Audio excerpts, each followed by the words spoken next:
TMG is exploding in popularity, and for good reason.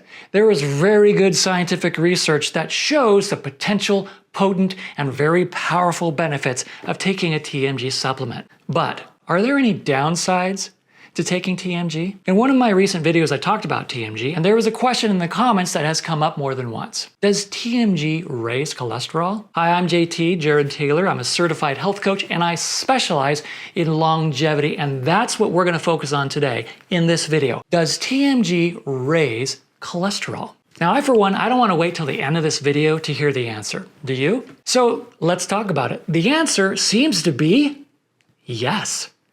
Or more accurately, it depends. What might be confusing is that if you go online and you research or look for the safety of TMG, you're likely going to find articles like the one I found written by a medical researcher named Kellen Dorsch, which says, most studies use between 500 milligrams and 9 grams of TMG per day, and some research indicates that you can take up to 15 grams per day safely. An article posted on Healthline says taking up to 15 grams per day may be safe, but some side effects may include diarrhea and vomiting. Generally safe or may be safe doesn't mean safe under any circumstance in all situations and absolute zero risk of any side effects whatsoever. It just means that those chances are relatively low. If we dig a little deeper and go to the Mount Sinai Health System, we see what they say about betaine. Under a section labeled Precautions, it says, most side effects of betaine are mild and include diarrhea, stomach upset, and nausea. Betaine can raise total cholesterol levels. People who are overweight, have heart disease, or are at risk of heart disease should not take betaine without talking to their provider. People with kidney disease should not take betaine. Just so we're clear, betaine and TMG, they are the same thing. And the purpose of this video is not to explore all the potential side effects or benefits, but to focus on that question. Does or can TMG or betaine raise cholesterol? And there it is. Betaine can raise total cholesterol levels. But we want to look at the studies. We want to see, where did that information come from? I'm downstairs right now doing planks. I try to do this about 3 days a week for at least a minute each time. And I'm trying to work my way up to 3 minutes, but it's a work in progress. Hey, if you like today's video, please remember to subscribe. Thank you. Keep my back up. Keep my back straight. Okay.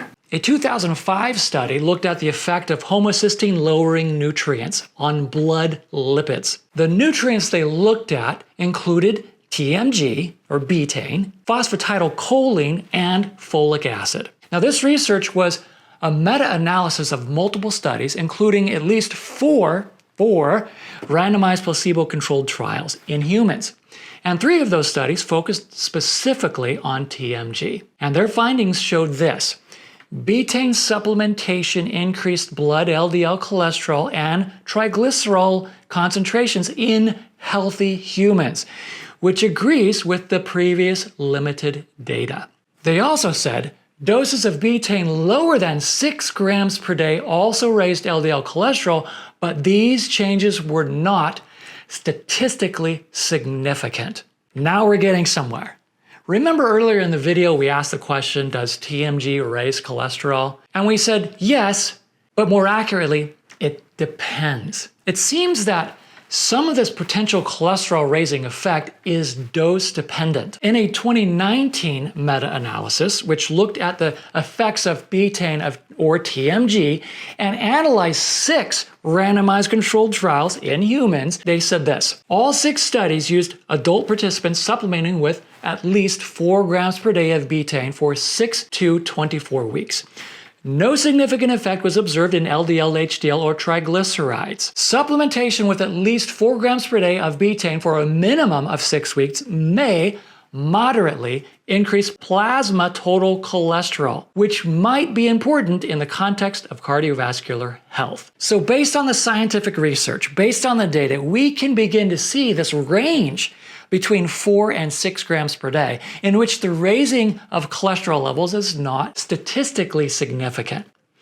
Let's take a look at one more. This is a narrative research involving 28 observational studies published in the Journal of Nutrition as recently as 2024. And it says betaine supplementation decreases serum homocysteine levels and does not affect liver enzymes, triglycerides, or high-density lipoprotein cholesterol levels, which is HDL.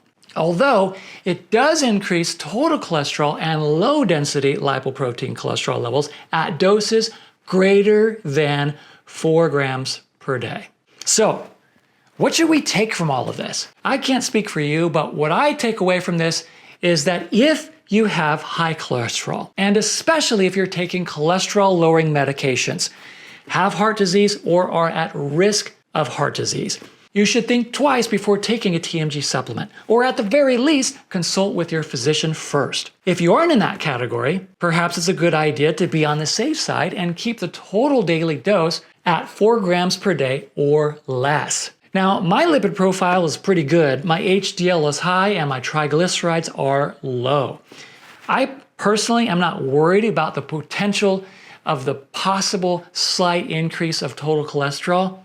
That said, I've only been taking 1 gram of TMG per day, though I've recently decided to increase it to 2.